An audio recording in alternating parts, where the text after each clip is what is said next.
now go to Kirsteen to talk about composting. Yay! Take it away, Kirsteen. Today I've been asked to talk about composting from start to finish. There's a couple of variations. It really depends upon how much space you've got. So if you've got a backyard where you've got you know, a space where you can do some composting, I'll go through the options for that first, and then I'll go through the options for people that don't have very much space in their backyard. So people who live in apartments, or you know, you're in a townhouse, or you know, a share house or something where you know your kind of space might be limited. So if you've got space in your backyard, the easiest sort of way to get started composting, the most low-tech kind of option for composting, is just finding a part of your garden that's not very I don't know, not very well loved, perhaps an area where stuff doesn't grow because it's too shady, or an area where that it's not really going to be in a high traffic area, it's not going to be in the way. Find the right location that works for you in your space, and then just slowly start adding materials. So at this time of year is a great time to go and collect dried leaves from around the local streets. I have a Japanese maple in my front yard, and I've got absolutely heaps of these dried Japanese maple leaves. They're really dry and crunchy, and they are absolutely perfect to add to your compost. So start by adding, you know, as many waste products that you can find in your area. So whatever works for you. So whether you've got lots of cardboard, you can take that over your recycling bin. If you've got a paper shredder, or you know someone that does have a paper shredder, get them to give you all of their shredded paper. Cardboard, you can collect coffee grounds from a local cafe if they're still open. A lot of my local cafes kind of haven't really opened up again yet, but maybe it's different depending upon where you live. You can put coffee grounds in. All of your kitchen scraps, absolutely everything can go in. I tend to not put meat and bones in my compost. I don't put bread in my compost, and I don't put dairy in my compost. I put that material into a Bokashi, or it goes into my green waste bin, because I have curbside collection, but not everyone has that. So Bokashi is an option that anything can go into. I'll go into that later. So start gathering all your materials. What I like to do is use old, you know, hard rubbish finds. So big plastic tubs, if you've got a lid for them, great. If not, don't stress. Or a Hessian sack, coffee sacks are absolutely brilliant. Most coffee roasters, and it feels like there's almost one in every suburb. It's got a fly in my face. Sorry about that. These Hessian coffee sacks are really easy to buy. It's a waste product from the coffee roasting industry. They're absolutely great for storing things like cardboard or dried leaves or your shredded paper. So when you're adding your food scraps, I like to keep them in a plastic bucket, or a compost caddy, or an ice cream container, or some kind of Tupperware or whatever in the kitchen, and then take it outside once a week, empty it.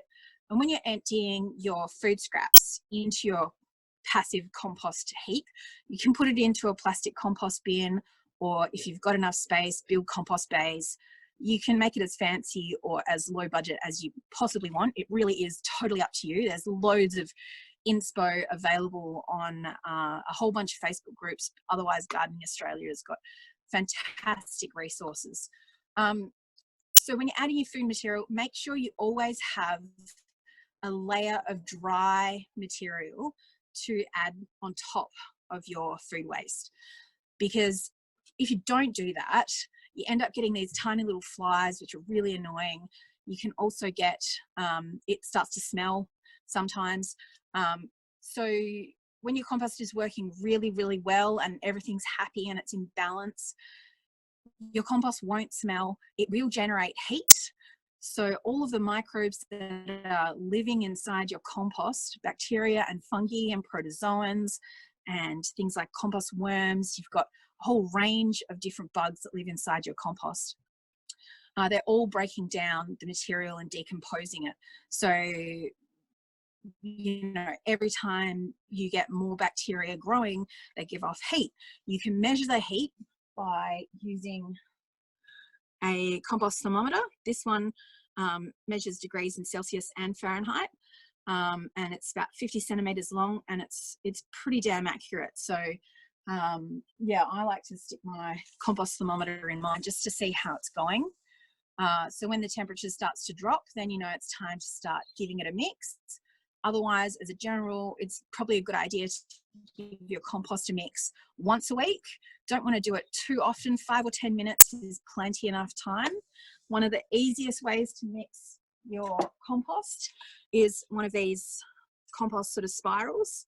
These are about 20 bucks from Bunnings or a hardware store, but you can make something like this yourself, or just use something like a star picket or an old broom handle. Shove that in, give it a bit of wiggle, pull it out, shove it in, and just keep repeating, just to keep the aeration level in your compost pile.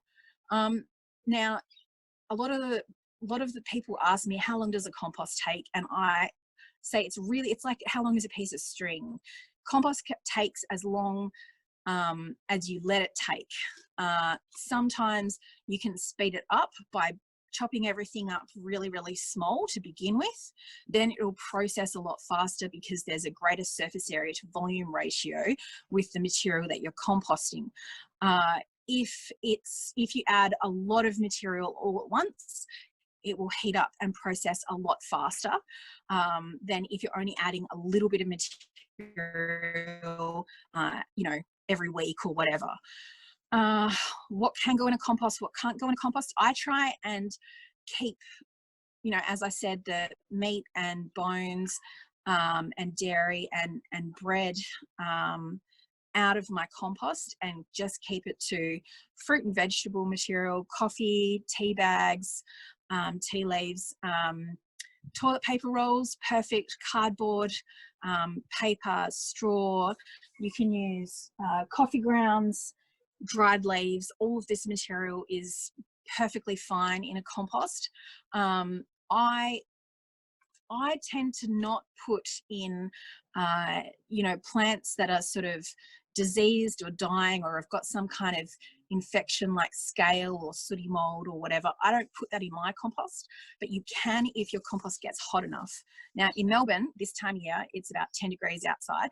So it takes, it's a lot more energy required to get to that 55 degrees or longer, which will kill any of the pathogens that are in your compost. So it's a lot easier to do something like a hot compost, or to add, you know, potentially damaging material into your compost if you're in somewhere like Queensland where it's always warm.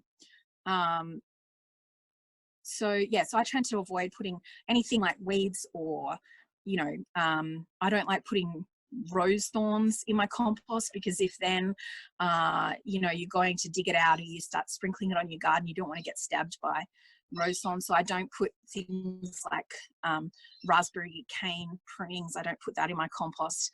That goes straight into my green bin, just because I don't want to get stabbed when I'm sifting compost.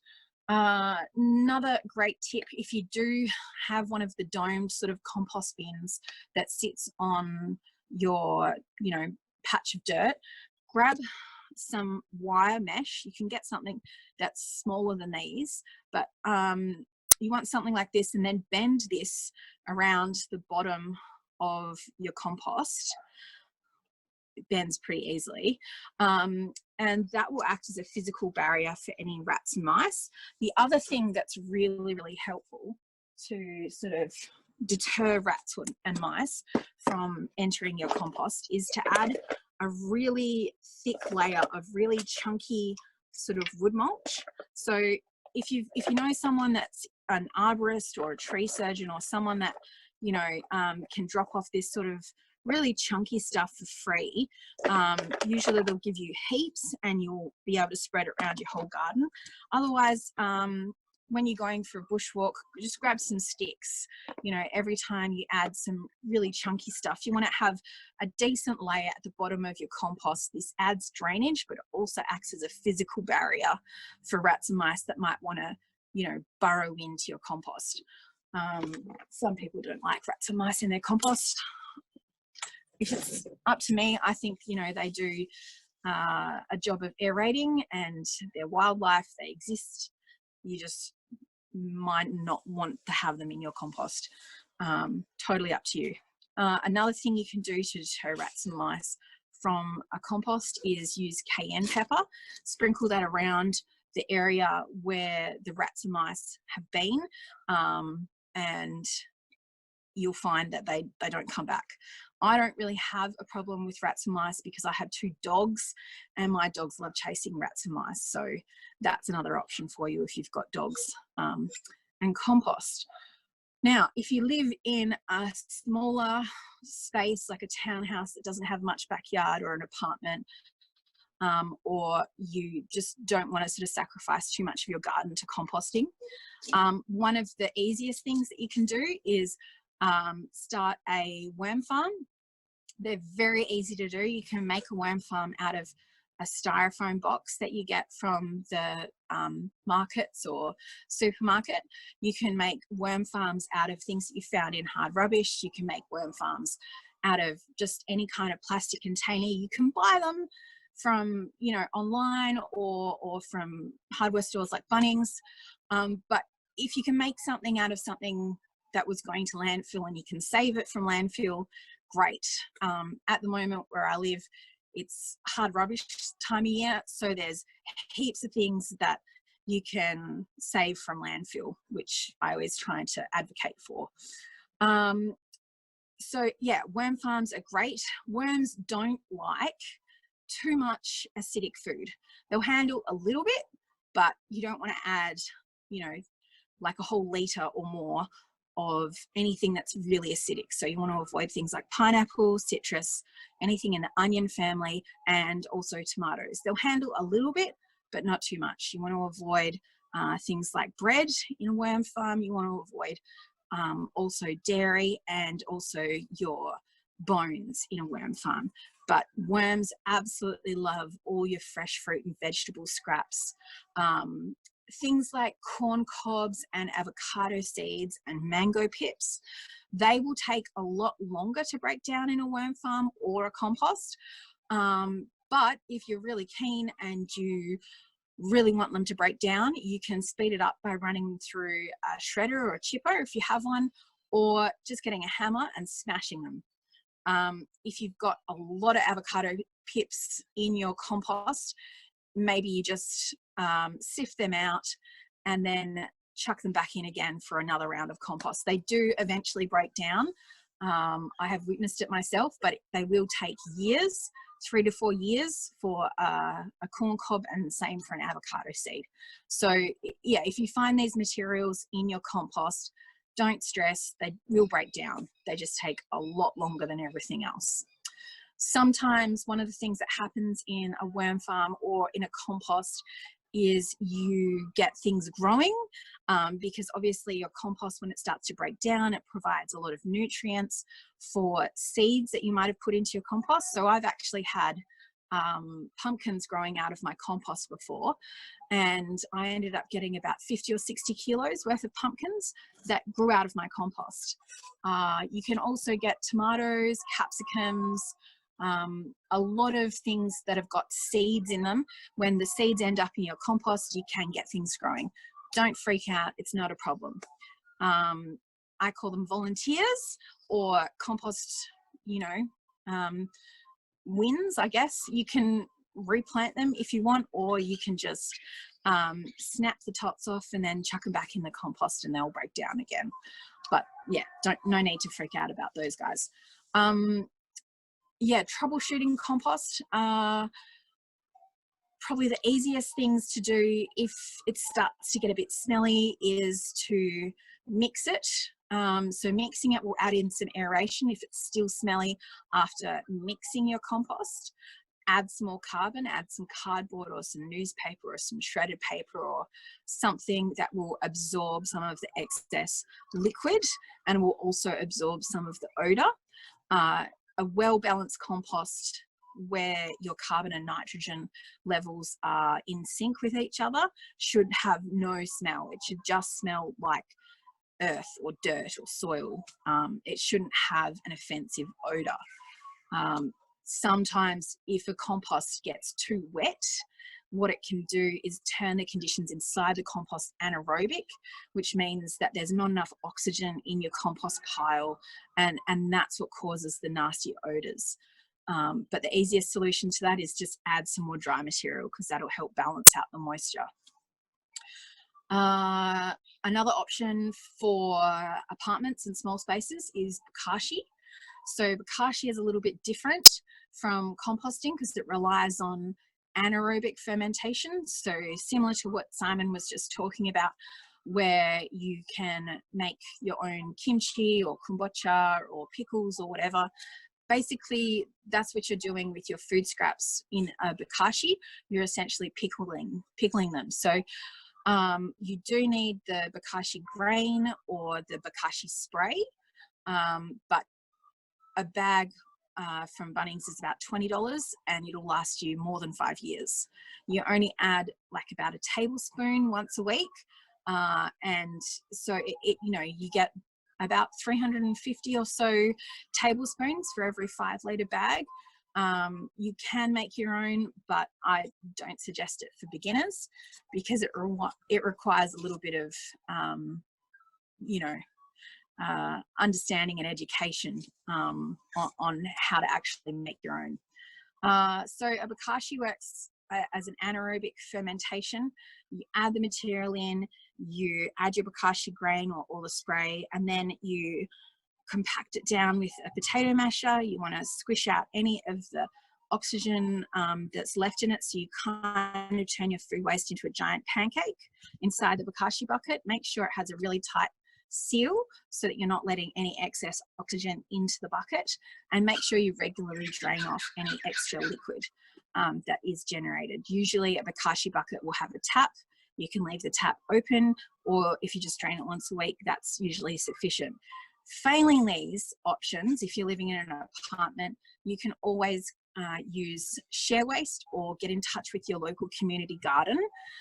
Depending upon where you live, you might have a community garden or a share waste host that lives around the corner from you, or within walking distance. So yeah, find a solution that works for you. There's lots of different options available. There's very cheap options. You can make your own compost bins or bays. If you've got enough space, you can use some pallets and some star pickets and have some fantastic compost bays out of waste material that's headed to landfill. You can do, I don't know if you can see these ones that I've got here. This is PVC pipes. I've just drilled holes in them, and these are what I call passive compost tunnels. So basically, this is inside, these go right down to the bottom of this raised garden bed that's behind me. I've got holes at sort of regular kind of intervals, just drilled with a drill into the PVC pipes. And then you can feed organic material like leaves or fruit and vegetable scraps or into the tunnels, and then it just passively composts and feeds the soil in the garden bed. So that's a really lazy, no dig, no turn option. It's really good for things like pet waste, because the material is going to go below the soil level, so there's no chance of cross-contamination. If you do want to compost your pet waste, it can be done. I definitely suggest having a separate compost bin that's just for your pet waste, or getting one of the purpose-built pet waste composters. But the material is best kept underground below the surface of the soil, so there's no risk of cross-contamination in any of your like edible growing garden areas. Yeah, I don't know. I think that's probably about it. I mean, I could talk about compost all day, but perhaps I'll pass it over to anyone who's got questions. And I will be in charge of the question asking, if you would like there, Kirsteen. Does that sound like a plan? Sure. Let's do it. Okay, fantastic. So what I loved about your presentation is that you offered so many options for people, regardless of what sort of situation they're in. You know, if you're in an apartment, if you're in, if you've got a large garden. Have you, so we went from having like just a little balcony to having a garden. So we've gone from like having a little Chloe closed loop composting unit to having our own composting heap, which is wild. I know that the Chloe units are completely out of stock at the moment. Have you come across any other sort of little gadgets that people living in high-rise apartments or in small spaces can utilize? You mentioned the Bokashi bucket, for example. Yeah, look, I mean, you can make a Bokashi bucket out of any kind of plastic bucket that, you know, one bucket fits on top of the other one, and a tap, which is $5 or $6 from Bunnings. You know, I've upcycled lots of buckets and turned them into Bokashi buckets and given them away to people that have attended workshops. So they're really, really easy to make something, you know, from waste materials. A lot of these buckets are, you know, from hospitality. So it's taking something like a hummus or a yogurt bucket or a bucket that's had, you know, cheese in it or olives or something like that. You can get 10-litre, 20-litre buckets from probably any deli in any supermarket or,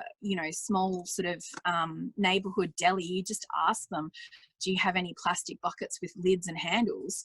And they'll just give them away to you, because this material ends up in their recycling bins and it takes up so much space. It's quite bulky, and these are food grade buckets, so they're absolutely perfect to be upcycled and turned into worm farms or Bokashi or used as a compost caddy, because it's something that gets thrown out anyway. It's absolutely easy to sterilize. If you're worried about that, you can run these through the dishwasher and they don't, you know, melt or warp, because it's a food grade plastic, and it's something, you know, that there's always a supply of.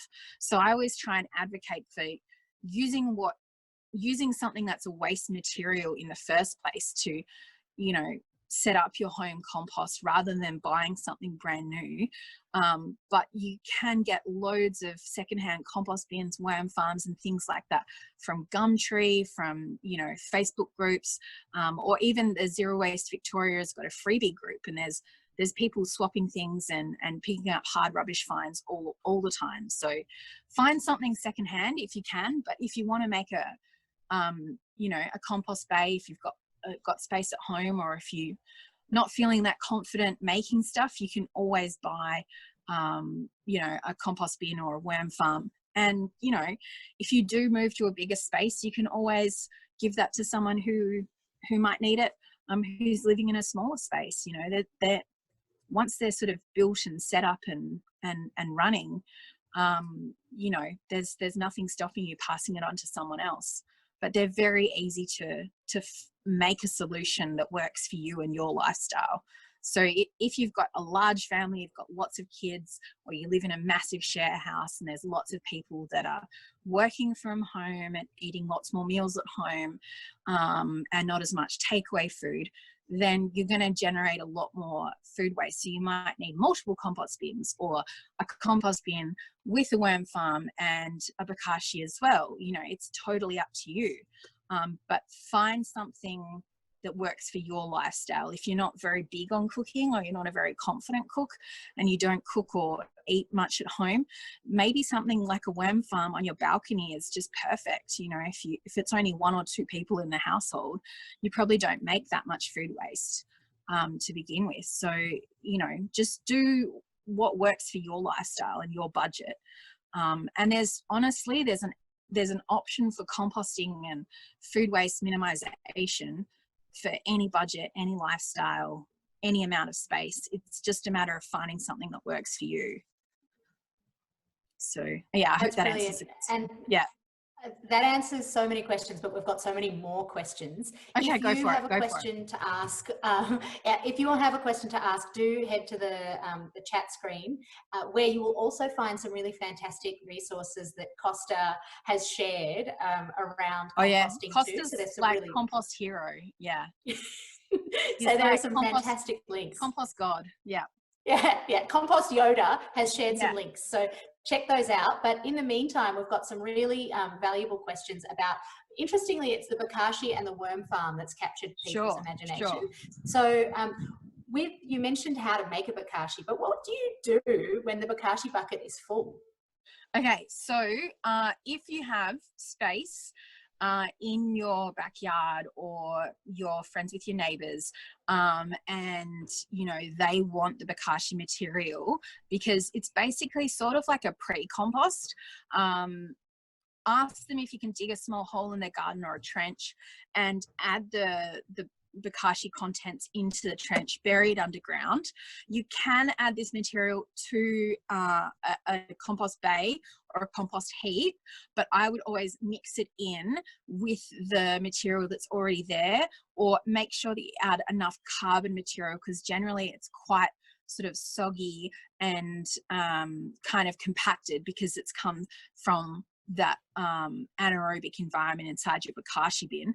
But it's best if this material goes either into another compost, mix it in, make sure that it's like sort of buried within the pile or the heap, or trench compost it, buried in the ground. I probably get in trouble if I say, you know, take a small shovel or spade and just go to your local park and bury it. But you could theoretically, not that I'm advocating for that, but you could do that. You know, most people have got like a local park that's not too far away.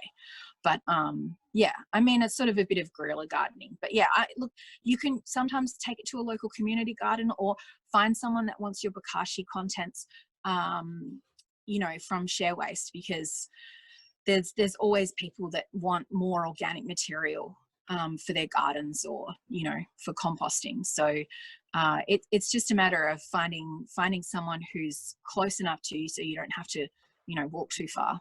That's what I would do. That's what I do with my Bokashi contents. Yeah. It sounds like a classic example of one person's waste being another person's Exactly. So exactly. That's awesome. Yeah. So speaking of people sharing with their neighbours, Catherine asks about worm farms. She has too many worms in her worm farm and she wants to give them to her neighbour. Is there anything that she needs to do to prepare them to be rehomed? Just give them to them in a box with lots of bedding, for example? Should you read them some bedtime stories first? Oh, definitely. You know, look, I don't think you can ever have too many worms, personally. I think worms are amazing. They are the best pets. They make no noise. They eat your scraps. They don't need to be walked. You don't need to brush them, wash them. You know, they're just perfect for, you know, small spaces and high density living. Worms do like to be kept in the shade. They don't like to get too hot in summer. So, I mean, in Melbourne, we don't get too many days that are above 35 degrees. So it's okay most of the time, but in warmer parts, you probably want to put them underneath a shaded tree, or, you know, in summer, if it is going to be over 35 degrees, perhaps bring your whole worm farm, if it's small enough, inside, keep it in the laundry or the bathroom, or somewhere where it's not going to get absolutely really hot inside your worm farm. You're going to end up with crispy worms. If you want to donate some worms to a friend, if they've already got a worm farm but they just need some more worms, best thing to do is just grab a handful of where the worms are having their massive feast. So you've got a bit of a worm orgy happening and it's just a writhing ball of red wriggly worms. Just grab a handful or two and give them to your neighbour. Sometimes worms will need a bit of shredded paper or shredded newspaper or something like that to be used as a bedding material. This also absorbs any extra liquid, because a lot of the food waste that we add to a worm farm is very high in water. You know, things like lettuce leaves and celery and watermelon and all these sort of waste kind of materials you know, food waste is generally quite high in water, so you want to make sure that there's some dry material for the, you know, to absorb some of the excess liquid. Worms absolutely love hiding out inside corrugated cardboard. So if you've got a cardboard box from something that you've had delivered or bought online, save the cardboard box, rip it up a little bit, put that in your worm farm, and I guarantee the worms will slide themselves into the little corrugations in your cardboard box, and they'll find a lovely new home there, and they absolutely love it. The other thing that worms absolutely love is coffee grounds. I cannot get over how much worms absolutely love coffee grounds. It's like one of their favorite things. I guarantee that if I put, you know, a pile of coffee grounds on into my compost, the worms will absolutely migrate towards it. So they absolutely go nuts for it. Can't get enough. Yeah. Clearly they are Melbourne worms. Yeah. I think they are Melbourne worms. They love their coffee grounds. Can't get enough. Now Toshi's got a couple of worm farm questions. Sure. One is around how long food takes to break down if you are using the worm farm option, and another is around corn cobs and avocado pits as well. Yes. Which obviously might take a little while. Yeah, so things like corn cobs, avocado pips, and also mango pips, you know, they will take a really long time to break down in a worm farm. They do break down, but it's like 3 to 4 years is about average. You can speed up that process by getting a hammer and giving your avocado seeds a good smashing. Don't be surprised if your avocado seeds start to sprout inside your worm farm. That just means that it's, you know, the seed has gone from being one whole ball and it started to break apart, and you'll get little sprouts growing. That is totally normal. Worms absolutely love avocados and corn cobs. They just hang around a lot longer in your worm farm because they've got a higher ratio of cellulose, which is a type of polymer of glucose, which is, sorry, getting into too much chemistry here, but it's basically it's like a resistant fibrous material. So this is the non-dissolvable dietary fiber. So you'll find that, like in the peels of a lot of fruits and vegetables, you'll find a very high level of cellulose in the peel because it's acting as the barrier, or what's keeping the fruit or the vegetable contained in its structure. So there's basically 3 components to any kind of plant. There's cellulose, hemicellulose, and lignin, and all 3 mixed together, that's what forms the structure of your plant. And the cellulose and the hemicellulose, that's the material that takes a lot longer to break down. The starches and the sugars that are part of your plant material, including fruits and vegetables, that's the stuff that gets broken down first because it's a smaller molecule from a chemistry sort of side of perspective of things. So I hope that kind of makes a bit more sense. It's basically like, you know, you've got some foods you eat for giving you a lot of energy really, really quickly, like a chocolate bar or fast food. But if you eat something that gives you a really slow release of energy that fills you up for the whole day, like porridge or something like a high protein, you know, like a chicken breast or something like that, if you eat that, it will fill you up for the whole day and give you a long sustained kind of feed, as opposed to like a short kind of nutrient feed. So the things like corn cobs, they take a really long time to break down. They will break down. You've just got to be really, really patient because they take years. The other thing you can do is give them a hammer up the corn, you know, smash them up, or tear it up or cut it up really small. The smaller the materials cut up, the faster it'll decompose. Hope that answers. And Amy's got a great solution because she's popping her. It definitely does. Amy's popping her avocado seeds into her compost, and they're sprouting all the time. So rather than letting them break down over years, she digs up the sprouting avocado seeds and gifts them to neighbours with yards. Yeah, so that's why not? Why not? Yeah. Look, you know, as I said, I've had pumpkins growing out of my compost earlier this year, and they started growing over the fence. You can see the fence behind me, and they started growing into the neighbor's backyard because they were just like, there's nothing that could kill them. I did not water them. I did not fertilize them. They grew completely out of the compost, and there was just no holding them back. They just took over. But I ended up with like about 50 or 60 kilos of pumpkins that I did not buy, that I did not plant, that I definitely did not look after. So, you know, if you do get things growing out of your compost, don't freak out. It's very normal. It happens like almost all the time in Melbourne, where it's a little bit cooler and you don't get a really, really hot compost very often. So, so just either, you know, you can transplant it and try planting it out and see if it grows. Otherwise, just snap off the bit that's growing and it'll compost back down again. It's easy peasy. I've put some compost onto my nature strip, and I've had cherry tomatoes grow out of my nature strip from the compost that I put down like years ago. And they're the healthiest cherry tomatoes. It's, you know, still flowering or fruiting, and it's June, and this cherry tomato just refuses to die. So yeah, I'm going to have plenty of cherry tomatoes growing out of my nature strip for the future. Yeah. And there's something that I never planted and don't look after. It doesn't get any love, doesn't get any fertilizer or water or anything. And it's just loving life. So yeah, I mean, if things start growing out of your compost, I say go with it. Don't fight nature. Just, you know, don't freak out. It's all good. Let nature do its thing. Yeah, I love it. yeah. Well, speaking of nature and doing things, we've got some questions around pet waste and chicken poop and wood shavings. So let's talk about whether it's okay to put chicken poop and wood shavings and pet waste into compost that might eventually end up in the veggie patch.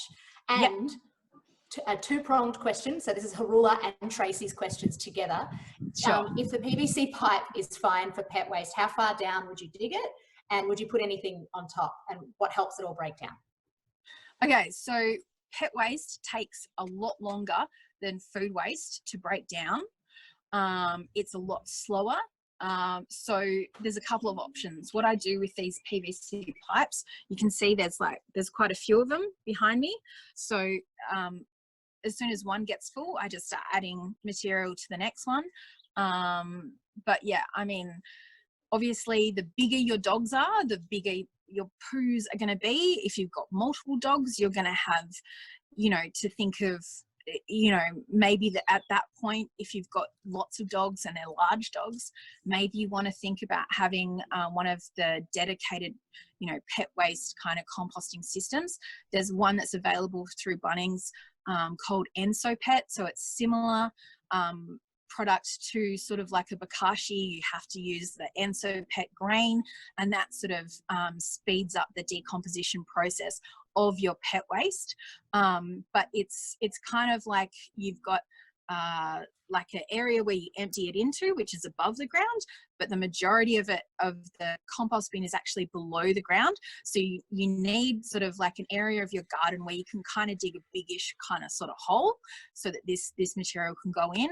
But yeah, you can look, these PVC pipes, they were just left over from renovating, and I mean, you can find these things in hard rubbish all the time. You can get offcuts if you know someone that's a plumber or an electrician. You know, they've usually got bits of pipe, you know, that they can donate to you. So yeah, just these are really, really lazy, easy, one-way passive composting. I don't add any material after I've added pet poo, and I don't really have to worry about it contaminating anything that I've got growing in the bed, because it all ends up below the surface. If you are worried about cross-contamination of your pet poo with your growing areas, you can put the composted pet poo underneath something that's not an edible part of your garden, like a hedge, or, you know, like an area where you've just got, you know, flowers or something that you're growing for pollinators or for attracting things. It's also a really good idea to put these kinds of you know, PVC pipes or something like that in between fruit trees where the fruit doesn't actually touch the soil. So if it's like a lemon tree and the lemons stay on the tree and they don't fall off the tree before you pick them and use them, then there's no risk of, you know, cross-contamination, you know, between the fruit that you're eating and any of the composted pet poo that you've added to that part of your garden. But yeah, there are, you know, specific composting products that you can spend money on, and they're available, you know, at Bunnings and other hardware stores. You can even buy them online, but it's just a matter of finding something that works for you, for your space.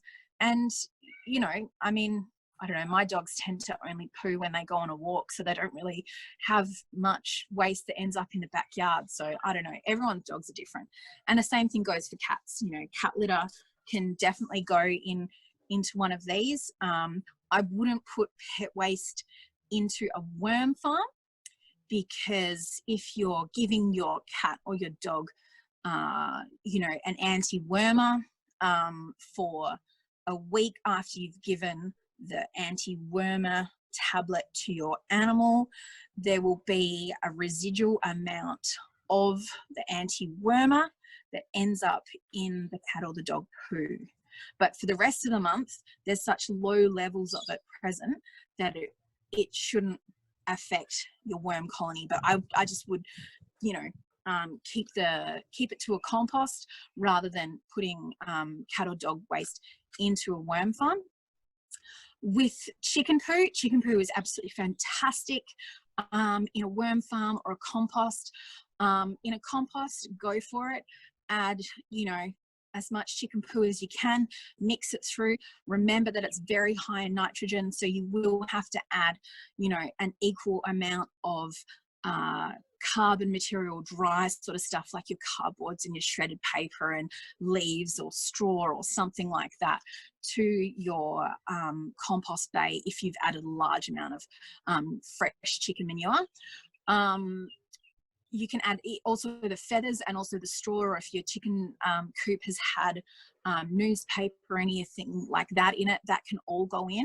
Same thing with rabbits and guinea pigs. All of that material can go into a worm farm or a compost. It's absolutely brilliant stuff.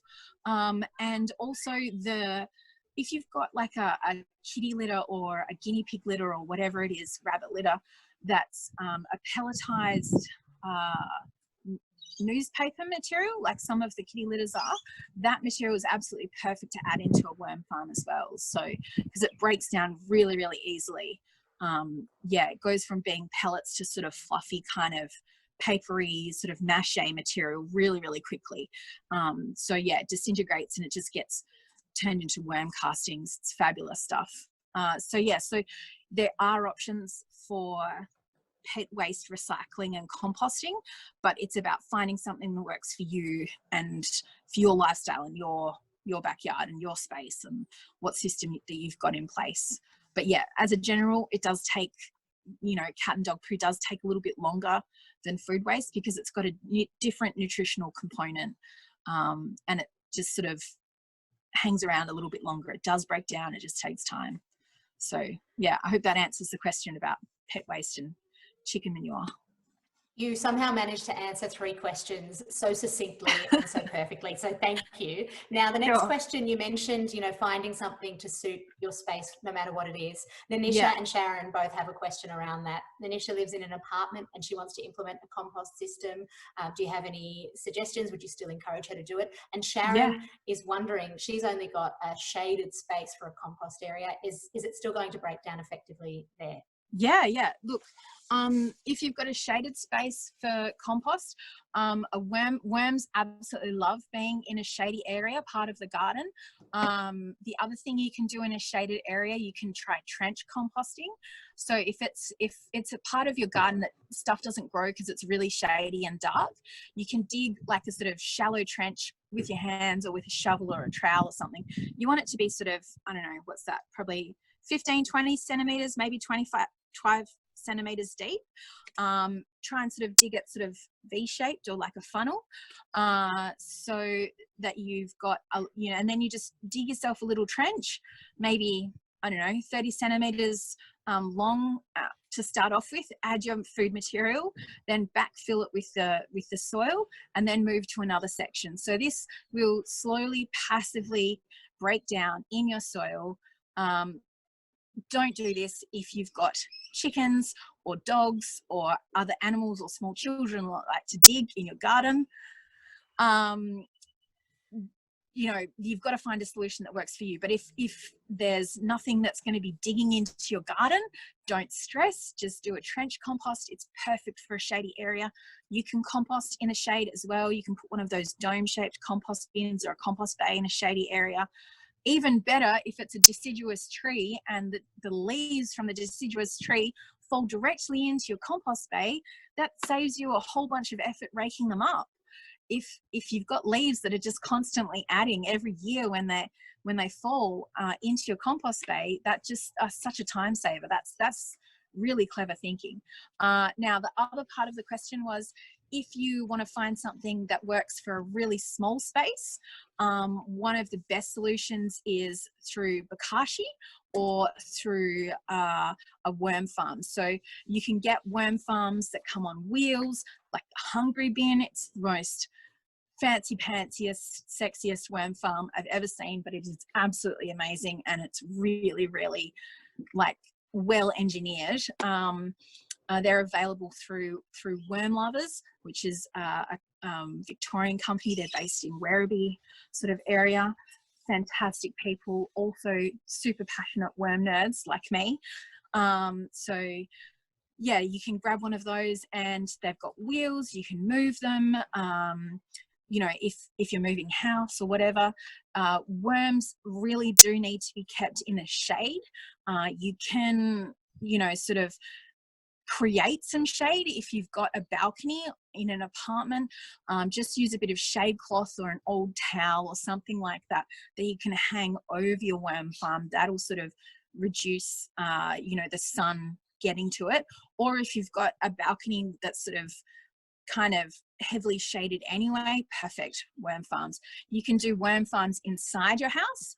There are people in North America that I talk to through a lot of the compost Facebook groups, and they bring all of their worm farms inside because it gets so cold outside. They get covered in snow. So they bring their worm farms into their basement or into their laundry or under the stairs or in a bathroom or a part of the house that, you know, is going to sort of not get too cold. So worms really like a temperature around about sort of 20 to 25 degrees, around about that, give or take a little bit of buffer on either side. So they don't like it when it gets too hot. When it gets too hot, they can start to dry out. And because they breathe through their skin, they really need to be kept moist but not wet. You can drown worms. I have learnt this the hard way.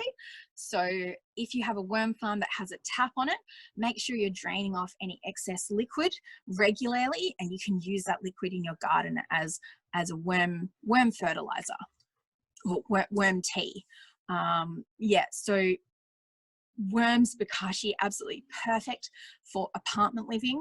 Also share waste or connect with your local community garden.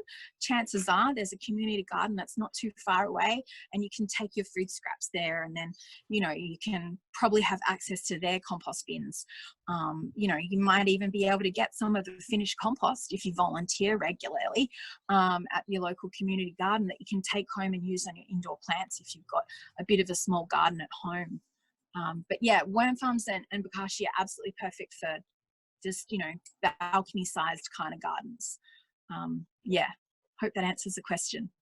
So many beautiful, actionable solutions there, regardless of how big your space is. We've got a little bit of time and a couple more questions.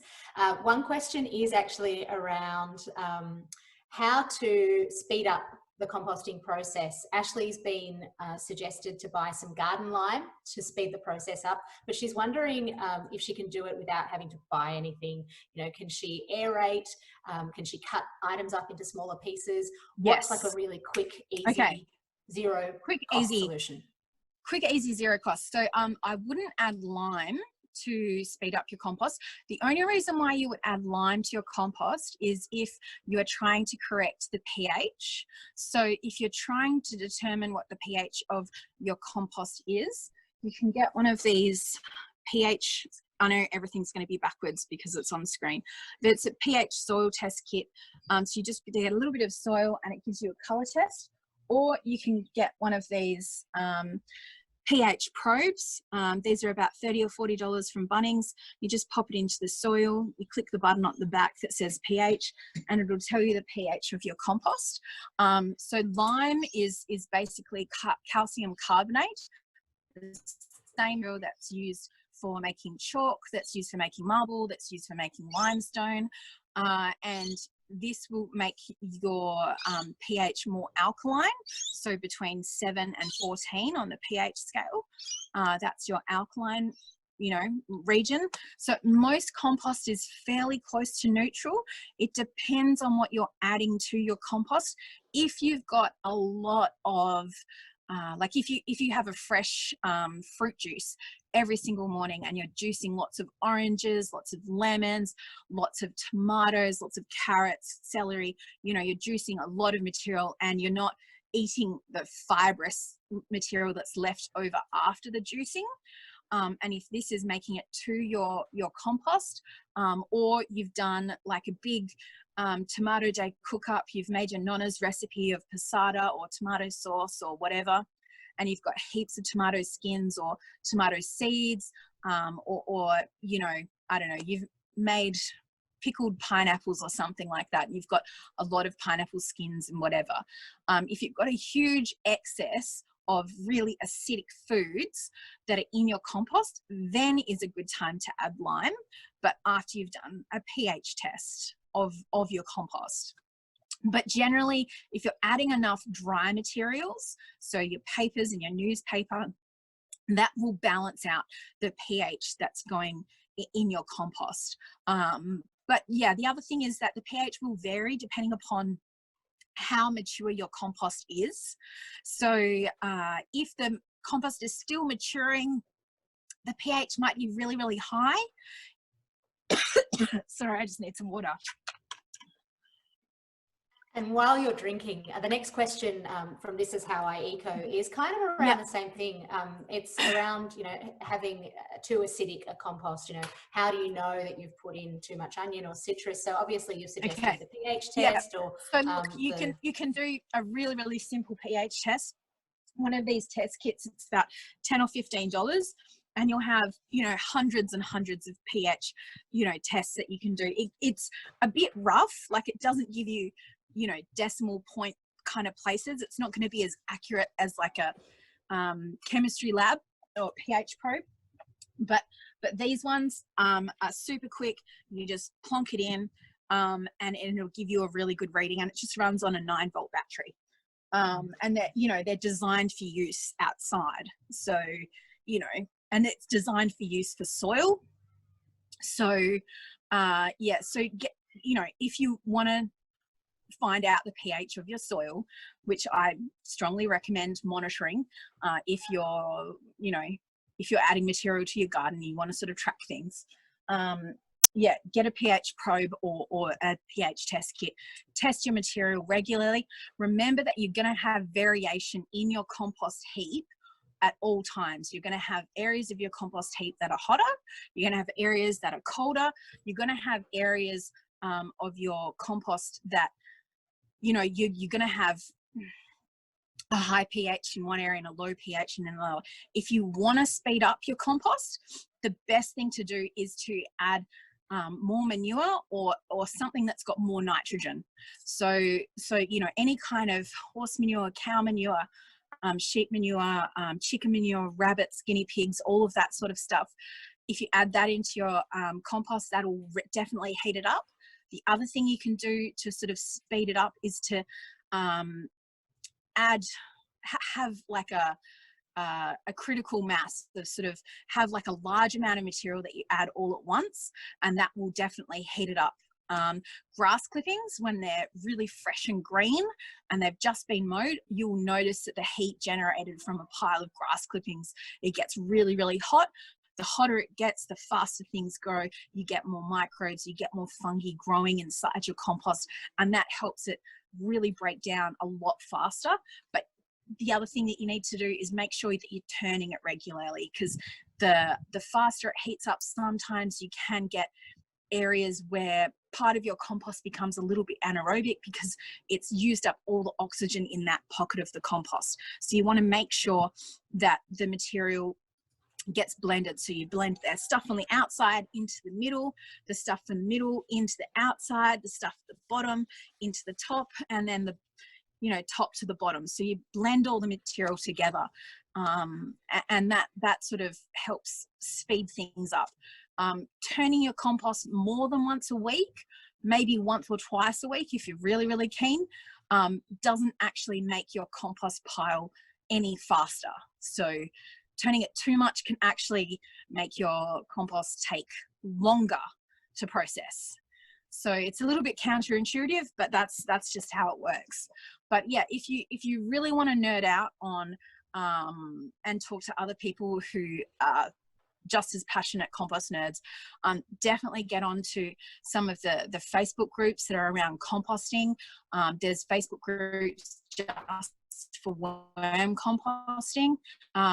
There's Facebook groups for Bokashi, and there's Facebook groups for composting just for beginners. So there's a wealth of information out there, and you get answers in real time straight away. And they've just been absolutely fabulous group for sharing, and really, really generous with the information. So yeah, there's lots of help available, but without actually looking at someone's compost heap and being able to smell it and touch it and see how wet or dry it is and see what materials inside it, it's very hard to kind of diagnose what you can do to make it faster. But yeah, chopping everything up smaller, that will definitely make it process a lot faster. Really hope that answers the question. Now, you mentioned seeking out different communities to connect with. Obviously, you've got your the Compost Depot that people can follow online and connect with you. Ella has suggested the www.compostcommunity.com.au. Costa has suggested checking out Sustainability Victoria's community garden links. Nationally, the Community Gardens Australia, formerly Australian City Farms and Community Gardens Network on Facebook, and their website is just communitygarden.com.au. So there are some really good resources. I actually shared, there were a few people asking about worm farms. There's a great resource that we created on Phenomenon, that's with an M at the end, that's designed around worm farms and teaching kids how to make their own worm farm. So the link is in the Q&As as well, and it's a really fun activity, science-based activity, but also craft. Like it's a pretty cool, hands-on fun thing that you can do with your kids. Kids now, absolutely love worm farms. They go nuts over it. They get so excited. Definitely like sort of age, primary school, I think age, they just love worms. They just cannot get enough worms. They just nerd out on it. It's fascinating. It's great. And we actually filmed an episode of Phenomenon around worms and composting with Paul West from River Cottage, Australia, and now Backroads. And Paul was describing some of the foods that worms love. And he mentioned that worms do not like citrus or onions or anything too acidic. So, and Ashley actually said that she didn't realise that coffee grounds weren't too acidic. So that's really good. But what sort of things are you avoiding feeding to your worms? So things like pineapples, they're quite acidic. Again, citrus, tomatoes, your onion family, so onions, shallots, leeks, garlic. Look, my sort of what I've experienced is a little bit is fine. So if it's just half a lemon in your worm farm, fine, totally fine. But if you've pruned your lemon tree, you've picked like a whole bucket of lemons, you've juiced all of the lemons, you don't want to add that sort of volume of lemon peels or whatever to your worm farm. Add that material to a compost, turn it into like a citrus kind of spray and wipe, multi-purpose kind of thing. Pickle them, preserve them, dry them out and dry the citrus peels out, and then use them in the fire. And if you've got an open fire or campfire, and it just, you know, the sort of smell of the citrus kind of burning, it's really lovely. But yeah, just a little bit is okay, but don't add too much, you know, like a little tiny, like if it's just the stalk of a tomato, that's fine. Don't stress, the worms will deal with that. But yeah, don't add, you know, heaps, because they'll just avoid it. They just won't get to it, but it's totally fine in a compost. So yeah, it's all about, I don't know, there's a famous phrase, dilution is the solution to pollution. So just a tiny little bit is perfectly fine. But if you're in doubt, just put this material into your compost or your Bokashi. It's totally fine in those. Dilution is the solution to the pollution is gold. Yeah. And I wish that I could sign off there, but there's a really valuable kind of practical question from Peter that I think is worth asking. She's part of a community garden and they allow locals to bring their scraps. However, often they just bring them and dump them, and signage hasn't helped. So have you got any suggestions for her as well as others? Yeah. Okay. So yeah, look, this kind of thing does happen a lot of the time, because, you know, in a community garden where you don't really have regulations of people only coming at a specific time, or, you know, doing like a bucket swap and go sort of system, you know, and if it's sort of accessible all the time, then you don't really know who's bringing you material. If you have any way of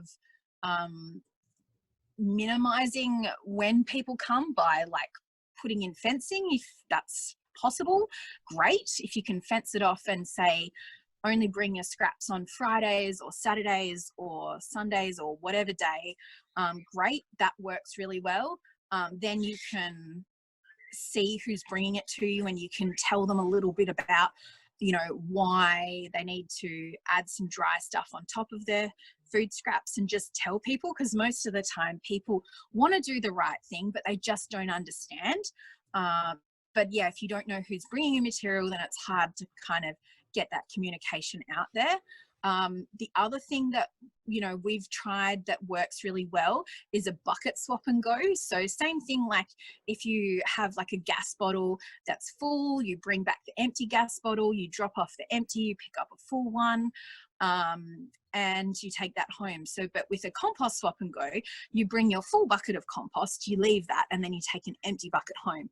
That way, then the, you know, people who are maintaining the community garden can empty the buckets and, you know, monitor what goes in. The other thing you can do if signage really hasn't worked is try running like regular working bees or workshops, where you invite everyone that you know that uses the space to come to like a compost induction, where it's not really like a formal kind of lesson. It could be like a drop-in session, but you want people to not feel scared about coming, not feel scared about asking questions, and really make it more of a conversation rather than like a lecture about composting. But once people understand that adding material that's like food waste to your compost, without adding, you know, dry stuff or carbon material on top and mixing it through, once they understand why that's a problem, then you've sort of made it more, I don't know, yeah, once they understand the why, then it's much easier for them to do the right thing in the future. But it is hard when you've had something operational for a long period of time, and even if you've got signage, yeah, it's kind of like trying to capture a horse that's already jumped out of the paddock. It's a little bit hard to kind of manage that sort of thing. So try a couple of different things. Try doing a letterbox drop, perhaps, if you've got budget for that, or you know, maybe starting a dialogue, or limiting, you know, what time or what day of the week people can bring their material, or get them to leave it in a container or a bucket or a bin at the gate of the community garden, and then you can add the material you know, as you're doing maintenance in the garden, or you know, then you can have a bit more control over what gets added and when it gets added, and, you know, making sure that you have enough of the carbon material to sort of balance it all out. I don't know. There's a couple of different strategies that you could try. But yeah, I think education and communication is absolutely key. But you've also got to realize that, you know, not everyone speaks English, reads English. So, you know, perhaps having it in multiple languages, maybe the signage just needs to be translated. Or perhaps instead of having signage with words, you go for an infographic. So you have one plus a picture of a bucket, and then have food waste in it, and then plus you know, 2 buckets of dry material. Perhaps using pictures is a better way of, you know, explaining the message to people that might not be able to understand, you know, English or be able to read. So yeah, we sort of tend to do a mixture of infographics and you know, words to sort of back that up. Yeah, I don't know. There's a few things you could try, but yeah, it is challenging, and a lot of community gardens don't have like a budget, or very much of a budget, to be able to do these sorts of things. So yeah, good luck. Hope it works. I'm sure that it'll work a lot better now that you've given some really practical solutions. So thank you so much for your time. And I'm sure that everybody who stuck around, I've been watching the names and everyone's just riveted by this conversation. So thank you. If you want to know more, the Compost Depot, all one word, on Instagram and all of the socials, you need to check that out. And yeah, and if you have a compost question, get in touch. It's my favorite subject, so I will talk compost to anyone, anytime. So yeah. And as Costa described, you are like compost Yoda as well. So that's brilliant. That concludes our compost chat, alliterative on purpose. So thank you so much for your time. And now it's my responsibility to wrap things up. And I suppose we can start that one off by saying that all of the resources will be made available through Zero Waste Victoria. They're going to pop everything into a resource actionable toolkit, so you can pop that, you'll receive that as an email, and all of the links that we've mentioned they'll make available as well. And now I've been told on my script to wrap up learnings from the Focus on Food segment. So I have been listening and inspired and thinking about what it is that I want to finish off with, that we can all take away from this. So while Kirsteen sips her tea, I hope that she enjoys this and nods along. What I've taken from today and the threads that run through it are bugs and connection. What do I mean by that? In the first instance, we heard from Mark and from Hero and from Miranda, who spoke about the importance of soil health and of, I suppose, encouraging people to catch the bug that is sustainability. And that happens through connection. It happens over the trestle table at farmers markets. It happens through something as simple as this, through social media and through digital means. And it also happens in these unprecedented times, as I'm sure you've heard over and over again, when people catch bugs that they never even thought of.